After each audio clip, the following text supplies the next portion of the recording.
94 ஆண்டுகள் 3 மாதங்கள் 7 நாட்கள் அவர் பயணம் செய்த தூரம் 8,20,000 மைல்கள். இது பூமியின் சுற்றளவை போல 33 மடங்கு அதிகமாகும். அவர் பங்கேற்ற கூட்டங்கள் 10,700.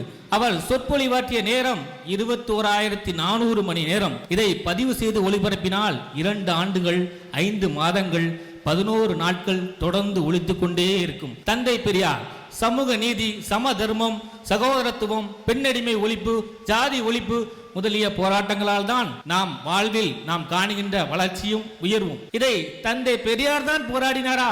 இல்லை, வள்ளலாரும் போராடினார். ஆனால் தோற்று போனார். சுமார் 2500 ஆண்டுகளுக்கு முன் வாழ்ந்த புத்தனும் இதே கொள்கையை தான் போதித்தார். ஆனால் தோற்று போனான். புத்தனை சீனாவில் கொண்டாடுகிறார்கள், இலங்கையிலே வணங்குகிறார்கள், ஜப்பானிலே போட்டுகிறார்கள்.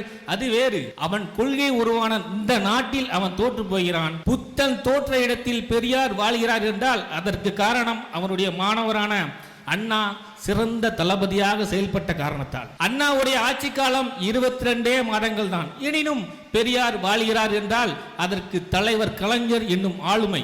சாதியும் மதத்தையும் ஒழித்து சுயமரியாதைக்காரர்களாக தமிழர்கள் வாழ வேண்டும் என்று பாடுபட்டவர் தந்தை பெரியார். 1938 தமிழ்நாடு தமிழருக்கு என்ற முழக்கத்துடன் இந்திய எதிர்ப்பு போரை தொடங்கினார். அதற்கு தளபதியாக செயல்பட்டார் அறிஞர் அண்ணா. தாளமுத்தும் நடராசனும் இந்திய எதிர்ப்பு போரில் முதலாக தன் இன்னுயிரை நீத்தனர். ஓடி வந்த இந்தி பெண்ணே கேள், நீ நாடி வந்த கோலை உள்ள நாடு இதுவல்லவோ என்று 14 வயது சிறுவனாக முழங்கினார் கலைஞர் என ஒட்டுமொத்த தமிழகமும் தந்தை பெரியார் பின் நின்றது.